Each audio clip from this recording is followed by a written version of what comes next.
झुकी झुकी सी नज़र बेकरार है कि नहीं, दबा दबा सा इश्क सही पर दिल में प्यार है कि नहीं। तू अपने दिल की जवां धड़कनों को गिन के बता, मेरी तरह तेरा दिल भी बेकरार है कि नहीं। वो पल कि जिसमें मोहब्बत जमा होती है, उस एक पल का तुझे भी इंतज़ार है कि नहीं। तेरी उम्मीद पे ठुकरा रही हूँ मैं पूरी दुनिया को, तुझे भी अपने प्यार पे एतबार है कि नहीं। हेलो माय ब्यूटीफुल व्यूअर्स, तो कैसे हैं आप सब लोग। I hope you are doing very well and welcome back to my YouTube channel. तो गाइज़, कैसे हो आप सब लोग। आई होप कि आप सब लोग ठीक होंगे एंड बढ़िया होंगे। यार ये बात बहुत गलत है, आप लोग मेरी स्टोरी देखते तो हो, बस वही वाला सीन है कि सीन बट नो रिप्लाई। अगर मैंने अपना डिसअपीयरिंग मोड ऑन किया ना, तो फिर भूल जाना कि मैं स्टोरी रेगुलर अपलोड करूँगी। यार अगर स्टोरी पसंद आती है तो स्टोरी को लाइक, चैनल को सब्सक्राइब करना मत भूलो। एंड चैनल अभी फ्रेश है तो आप लोगों के सपोर्ट की तो बहुत ही ज़्यादा ज़रूरत है। ओके देन, ज़्यादा बात नहीं करते हैं। जो भी बात है या कुछ भी है तो आप मेरे कमेंट सेक्शन में बता सकते हैं, एंड कोई मिस्टेक है तो वो भी बता सकते हैं आप। ओके देन, स्टोरी स्टार्ट करते हैं। तो लास्ट एपिसोड में हमने ये देखा था कि जो हमारी नैना और जिया होते हैं, ये अपने ऑफिस से घर के लिए निकल जाते हैं। रास्ते में ये बातें कर रहे थे कि हाँ मुझसे कोई काम नहीं होगा, मुझे लगता है ये जॉब मेरे लिए नहीं बनी।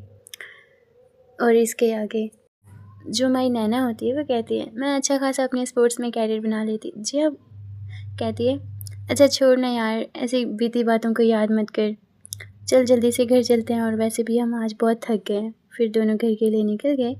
नैना ने अपने रूम में पहुँच कर देखा और अपना बैग सोफ़े पर फेंक दिया। फिर अपने सैंडल को इधर उधर फेंक कर वो सोफ़े पर जाकर बैठ गई। उसके बाद खुद बेड पर जाकर पसर गई। कुछ देर बाद तारा रूम में आई।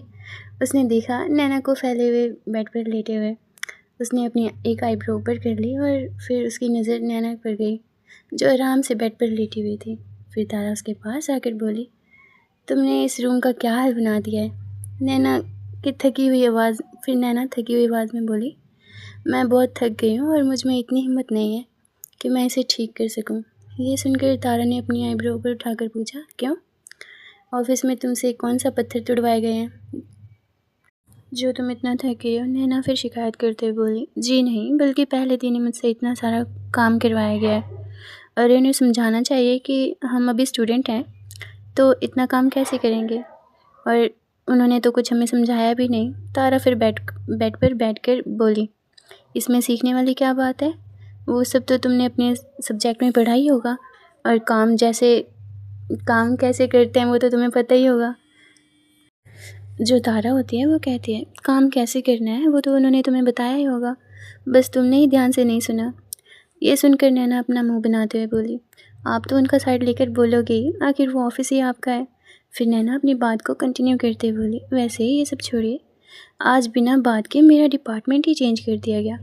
जिसके भी ऑर्डर से ये हुआ होगा ना, देखना उसको कीड़े पड़ेंगे, वो भी गंदी क्वालिटी वाले। नैना के मुंह से ऐसी बातें सुनकर तारा का मुंह खुला का खुला रह गया, लेकिन नैना नहीं रुकी और आगे बोली उसके पीछे पागल कुत्ते पड़ जाएं, फिर वो खुद गंदे नाले में गिर जाए। नैना आगे कुछ बोलने ही वाली थी कि तभी तारा ने उसके लिप्स पर अपने लिप्स रखकर उसे चुप करा दिया। इस सडन किस से नैना शॉक्ड रह गई। तारा ने उसे बहुत सॉफ्टली किस किया, बहुत जेंटली। फिर कुछ देर बाद उसने नैना को छोड़ा और उससे बोली किसी के लिए ऐसे नहीं बोलना चाहिए, ये सब ठीक नहीं है। अगर तुम्हारा डिपार्टमेंट चेंज हुआ है तो ज़रूर कोई कारण होगा। नैना बोली ठीक है, लेकिन ऐसे चुप कौन करवाता है। तारा फिर एक वर्ड में जवाब देती है मैं। ये सुनकर नैना तारा को घूरने लगी और फिर उसे थोड़ी ऊंची आवाज़ में रूड होकर बोली आप ऐसे चुप करवाते हो, आपने मेरे अलावा किसी और को भी चुप कराया है। तारा फिर एक्ट करते हुए बोली मेरी इतनी हिम्मत कि तुम्हारे होते मैं किसी और को ऐसे चुप करवाऊँ। मैं अच्छे से जानती हूँ कि मेरी वाइफ कितनी डेंजरस है और मुझे अपनी छोटी शैतान से बहुत डर भी लगता है। ये सुनकर नैना उठकर खड़ी हो गई और अपनी कमर पर हाथ रखकर बोली अच्छा जी, आप मुझसे डरते हो और मैं आपको शैतान लगती हूँ। आपकी इन्फॉर्मेशन के लिए मैं बता दूँ कि हार्टलेस एंड अकड़ू आप हों। ये सुनकर तारा ने नैना को पकड़कर अपनी गोद में बिठा लिया। फिर उससे बोली मेरी एक ही जान है और वो बहुत शैतान है। ये सुनकर नैना बोली आपने फिर मुझे शैतान कहा। तारा फिर झट से बोली जान भी तो कहा, तुमने वो नहीं सुना? ये सुनकर नैना तारा के सीने से लगी और अपना चेहरा उसके सीने में छुपाने लगी। नेक्स्ट मॉर्निंग नैना और जिया टाइम से ऑफिस पहुंच गई थी और आज भी नैना और जिया अपने काम में बहुत बिजी थी। तभी उनके पास एक लड़की आई और उसे देखकर नैना पूरी तरह से शॉक्ड हो गई, क्योंकि वो कोई और नहीं राधिका थी। उसे देखकर नैना ने पूछा, तुम यहाँ क्या कर रही हो? राधिका बोली, मैं फ्री थी तो सोचा कहीं जॉब करके एक्सपीरियंस गेन कर लूँ। वो क्या है ना, तारा की बिज़नेस ट्रिक काफ़ी अलग है, तो मुझे भी अपने बिज़नेस में हेल्प मिल जाएगी। राधिका की बेतुकी बातें सुनकर नैना थोड़ी कंफ्यूज हो गई और अपने मन में बोली, कैसे अजीब से आंसर देती है ये। अगर बिज़नेस के लिए ट्रिक ही सीखनी थी तो सीधे सीधे तारा से गाइडेंस मांग सकती थी ना। ऑफिस ज्वाइन करके एक एम्प्लॉय की तरह जॉब करने की क्या ज़रूरत थी। तभी राधिका नैना के कंधे को हिलाकर बोली, कहाँ खो गई तुम? नैना बोली, कहीं नहीं। राधिका नैना से बोली, वैसे इस ऑफिस में किसी को भी ये नहीं पता कि तुम तारा की वाइफ हो? नैना ने जवाब दिया, हाँ, क्योंकि हमने अभी शादी के बारे में रिवील नहीं किया। राधिका बोली, पर ऐसा क्यों? नैना उस बात को टालने के लिए बोली, क्योंकि अभी मैं स्टडी कर रही हूँ तो मैं नहीं चाहती कि ये बात अभी किसी को पता चले। अच्छा, तुम अब जाओ, मुझे एक काम करने दो। राधिका नैना से बोली, ठीक है, तुम काम करो। वैसे मैं देख रही हूँ कि तुम्हारी इस रिपोर्ट में बहुत सी गलतियाँ हैं। मैं तुम्हारी हेल्प कर सकती हूँ अगर तुम चाहो तो। लेकिन नैना अब इससे कोई बात नहीं करना चाहती थी, इसलिए वो बोली, नहीं, आप रहने दो, मैं देख लूँगी, थैंक यू। ये बोलकर नैना अपना काम करने लगी और राधिका वहाँ से चली गई। फिर राधिका साइड में जाकर किसी को कॉल करके बोली, आंटी, आपने जैसे बोला था मैंने सेम वैसे ही किया है, मैंने ऑफिस ज्वाइन कर लिया है, तो अब आगे क्या करना है? सामने से तारा की जो बुआ जी थी वो बोली, वेरी गुड, अब आगे जैसे मैं कहती हूँ तुम वैसे करती जाना। ये बोलकर तारा की जो बुआ जी होती हैं वो कॉल कट कर देती हैं और फिर राधिका एक डेविल स्माइल करती है और नैना को देखती है जो अपने डेस्क पर काम कर रही थी और उसमें बिजी थी। दूसरी तरफ जो हमारी जिया होती है वो भी अपने काम में बहुत बिजी थी। तभी अहाना आई और उसे जूस देकर बोली, तुम कॉफ़ी नहीं पीती, तुम चाय नहीं पीती, लेकिन जूस तो पी सकती हो ना? जिया बोली, तुम्हें मज़ा आता है मुझे परेशान करके? अहाना बोली, जी नहीं, मैं बस इतना कहना चाहती हूँ कि वो इतना ही बोल पाई थी कि जो हमारी जिया होती है वो चिढ़कर बोलती है, तुम मुझे परेशान करना बंद करोगी? जिया की ये बात अहाना को बहुत बुरी लगी। वो सैड होकर बोली, ठीक है, अब मैं तुम्हें परेशान नहीं करूँगी, तुम आराम से अपना काम करो, बस जूस पी लेना। इतना बोलकर अहाना वहाँ से चली गई और जिया गहरी सांस लेकर वापस अपने काम में लग गई। राधिका फिर कुछ देर बाद नैना के पास आई और उसे बोली, नैना, मुझे तुम्हारी ना एक हेल्प चाहिए, क्या तुम कर दोगी? नैना ने पूछा, क्या हेल्प चाहिए? राधिका बोली, वो मुझे ना पुरानी फाइल्स की रिपोर्ट रेडी करनी है और उसके लिए मुझे पुरानी फ़ाइल भी चाहिए, तो क्या तुम वो फ़ाइल मुझे स्टोर रूम से ला कर दे दोगी? नैना बोली, हाँ, वहाँ तो तुम भी जा सकती हो ना? राधिका बोली, बिल्कुल इनोसेंट सा फेस बनाकर, हाँ, बट वो क्या है ना कि आज मेरे पैर में ज़रा सी चोट लग गई है और फाइल ढूंढने के लिए मुझे थोड़ा चलना पड़ेगा, तो बस इसलिए तुम्हारी हेल्प चाहिए। मैं यहाँ किसी और को तो जानती नहीं हूँ। इस पर नैना बोली, ठीक है, मैं ले आती हूँ। ये बोलकर नैना उस रूम की तरफ चली गई। वहाँ से आते ही राधिका ने किसी को कुछ इशारा किया और एक डेविल स्माइल कर दी। नैना के रूम में जाते ही नैना वहाँ पर फाइल्स को देखने लगी। उसे बहुत सारी फाइल्स नज़र आई। वो खुद से बोली, आज के टाइम में भी इतनी सारी फाइल्स कौन रखता है और कौन रिपोर्ट रेडी करता है? आजकल तो सारा काम पीसी पर ही होता है, पर पता नहीं इस राधिका को किसने फाइल की रिपोर्ट रेडी करने के लिए बोल दिया। तभी नैना को अपने पीछे से आवाज़ आई। वो पीछे पलट कर देखने लगी। उसे वहाँ पर एक लड़का दिखाई दिया जो करीब 25 ईयर्स का होगा। वो लड़का उसे देखकर कुछ फ़ाइल निकालने लगा। उसे फ़ाइल लाता देख नैना अपनी सोच से बाहर आई और राधिका के लिए फ़ाइल देखने लगी। फिर कुछ देर बाद फ़ाइल लेकर वो रूम से बाहर जाने वाली थी और डोर ओपन करने को हुई तो डोर ओपन नहीं हुआ और ये देखकर नैना फिर कोशिश करने लगी, लेकिन उसका कोई फ़ायदा नहीं था। कुछ देर तक कोशिश करने के बाद नैना उस लड़के से बोली, ये दरवाज़ा क्यों नहीं खुल रहा? एक बार आप ट्राई करो। फिर लड़का जो होता है वो नैना की बात को सुनकर स्माइल करते हुए डोर के पास आया और उसे ओपन करने की कोशिश करने लगा, लेकिन उससे भी दरवाज़ा नहीं खुला। ये देखकर नैना थोड़ी डर गई और अपना फ़ोन ढूंढने लगी। तो उसे याद आया कि उसने अपना फ़ोन वहीं डेस्क पर ही छोड़ दिया था। तभी वो लड़का बोला, अरे तुम डरो मत, हो सकता है कि दरवाज़ा जाम हो गया हो। तो नैना उस लड़के से बोली, आपके पास फ़ोन होगा ना, आप प्लीज़ किसी को कॉल करके बुला लो, वो दरवाज़ा खोल देंगे बाहर से। वो लड़का बोला, वो फ़ोन मेरे पास भी नहीं है, वो क्या है ना, हमारे डिपार्टमेंट में फ़ोन सबमिट कर दिए जाते हैं और फ़ोन सिर्फ हमें ब्रेक में ही मिलता है, और अभी मेरा कोई ब्रेक नहीं है, इसलिए मेरे पास भी फ़ोन नहीं है।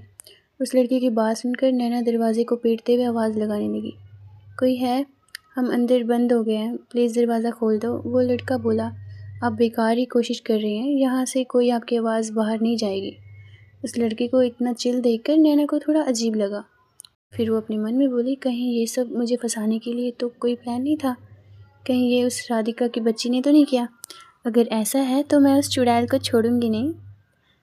तारा अपने कैबिन में बैठकर काफ़ी देर से सीसीटीवी फुटेज में देख रही थी, लेकिन उसे नैना बहुत देर से अपनी डेस्क पर दिखाई नहीं दी। तो वो खुद से बोली, ये लड़की ऑफिस में भी चैन से नहीं रहती, इस टाइम उसे अपनी डेस्क पर होना चाहिए था, वो शांति से बैठकर अपना काम कर सकती थी, लेकिन उसे हर जगह इधर उधर घूमना होता है। नैना बहुत देर से उस लड़के के साथ रूम में लॉक थी। उसे अब गुस्सा आने लगा था। तभी वो लड़का बोला, मेरा नाम यश है, और आपका नाम? नैना केस नैना को इस टाइम बहुत गुस्सा आ रहा था और उसे साथ ही साथ राधिका पर भी बहुत गुस्सा आ रहा था। वो गुस्से में चिल्लाकर बोली, झांसी की रानी। यश बोला, अरे आप गुस्सा क्यों कर रही हो? यश ये बोलते हुए अचानक से नैना के पास आकर उसे पकड़ने लगा। फिर राधिका थोड़ी देर बाद रूम के बाहर अपने थोड़े एम्प्लॉयज़ के साथ रूम के बाहर आई, ये बोलकर कि उसे अंदर से कुछ आवाज़ सुनाई दे रही थी और इस टाइम दरवाज़ा भी नहीं खुल रहा। फिर उसने पीएन को चाबी से दरवाज़ा खोलने के लिए कहा। तभी वहाँ मैनेजर भी आ गया, क्योंकि उसे इस जगह से थोड़ा शोर सुनाई दे रहा था और राधिका ने भी उसे यही सारी बातें बता दी। उस मैनेजर को ये सब सुनकर थोड़ा गुस्सा आ गया, क्योंकि उसे पता था कि अगर ऐसा कुछ भी हुआ तो तारा उसका क्या करेगी। फिर उसने दरवाज़ा खोलने के लिए ऑर्डर दिया और जैसे ही दरवाज़ा खुला, अंदर का जो नज़ारा था वो देखकर सब लोग शॉक्ड हो गए, खासकर राधिका, क्योंकि अंदर यश ज़मीन पर लेटा हुआ था और नैना उसे खड़े होकर उसे अपने पैर से मारे जा रही थी। यश को देखकर लग रहा था कि वो काफ़ी मार खा चुका है। नैना उसे फिर से मारते हुए बोली, तुमने क्या सोचा कि मैं कमज़ोर लड़की हूँ? तू जैसा करना चाहेगा मैं तुझे वैसे ही करने दूँगी। अफसोस तुझे पता नहीं है कि मैं अपने स्कूल में बॉक्सिंग चैम्पियन रह चुकी हूँ और स्टेट लेवल की विनर भी। तो रुक, अभी मैं बताती हूँ तुझे, मैं तेरा ऐसा बिरता बनाऊँगी कि कोई तेरी शक्ल पहचान भी नहीं पाएगा। ये बोलकर नैना उसे और भी ज़्यादा पीटने लगी। तभी मैनेजर बोला, ये क्या हो रहा है यहाँ, छोड़ो उसे। मैनेजर की बात सुनकर नैना उसे छोड़कर गुस्से से राधिका को देखने लगी। तभी मैनेजर फिर से बोला, ये ऑफिस है ना कि कोई अखाड़ा, तुमने इसे इतनी बुरी तरह से क्यों मारा? अब इसका जवाब तुम्हें तारा मैम को ही देना होगा। लोग रेडी रहो। ये बोलकर वो मैनेजर वहाँ से चला गया। तभी तारा का नाम सुनकर नैना थोड़ी डर गई। वो बोली, अरे यार, ये बात अगर तारा तक गई तो फिर उनका तो लेक्चर ही मुझे सुनना पड़ेगा। फिर थोड़ा रुक कर खुद से बोली, नहीं नैना, इस बार तेरी कोई गलती नहीं है, इसलिए तारा तुझे कुछ नहीं कहेंगी। ये दोनों अब तारा के कैबिन में आ चुके थे। तारा अपनी चेयर पर बैठी हुई थी और उसके सामने वो मैनेजर और उसका असिस्टेंट खड़े थे। तारा ने मैनेजर को बोलने का इशारा किया तो उस मैनेजर ने जो भी कुछ हुआ वो सब तारा को बता दिया, लेकिन उसने अभी तक उसे नैना का नाम नहीं बताया था। तारा को ये सुनकर बहुत तेज़ गुस्सा आया कि उसके ऑफिस में ये सब क्या चल रहा है। तारा ने उसे उन दोनों को बुलाने के लिए कहा तो मैनेजर ने बाहर जाकर नैना और यश दोनों को अंदर आने के लिए कहा। नैना को अब बहुत ज़्यादा डर लग रहा था। वो सोच रही थी कि पता नहीं तारा उसका क्या करेगी। ऑफिस के दूसरे दिन ही कहीं ऐसा ना हो कि उसे ऑफिस से निकाल दिया जाए, और उसने आज इतना बड़ा रायता फैला दिया है। नैना डरते हुए अंदर आई। तारा ने अपनी नज़रें उठाकर जब सामने देखा और फिर वो नैना को देखकर थोड़ी शॉक्ड हो गई। साथ ही उसे बहुत तेज़ गुस्सा भी आने लगा। तारा अपनी चेयर से उठकर नैना के सामने जाकर खड़ी हो गई और उसे देखकर बोली, ये मैनेजर क्या बोल रहा था? पूरी बात क्या है बताओ। नैना को तारा की आवाज़ में उसका गुस्सा साफ पता चल रहा था। वो कुछ बोलती उससे पहले ही यश बोला, मैम मेरी कोई गलती नहीं है, मैं यहाँ बस फ़ाइल लेने आई थी, लेकिन ये लड़की वहाँ पर मुझे सेड्यूस करने की कोशिश करने लगी। यश के मुँह से ऐसी बात सुनकर नैना को बहुत तेज़ गुस्सा आया। फिर से वो उसे मारते हुए बोली, क्या बोला तूने? तुम्हारी हिम्मत कैसे हुई अपनी ज़ुबान से मेरे बारे में ऐसी बात बोलने की? ये बोलकर नैना ने उसे फिर से पीटा तो तारा ने उसका हाथ पकड़ लिया और उसे रोते हुए कहा, शांत हो जाओ और मुझे बताओ क्या हुआ था। तब नैना तारा को सारी बात बताने लगी। उसे ये सुनकर कि यश ने टच किया है और गलत करने की कोशिश की है, तारा की आंखें गुस्से से लाल हो गईं और उसने एक ज़ोर से मुक्का यश के मुंह पर मारा। तारा ने उसे इतना तेज़ पंच किया था कि यश सीधे ज़मीन पर गिर गया।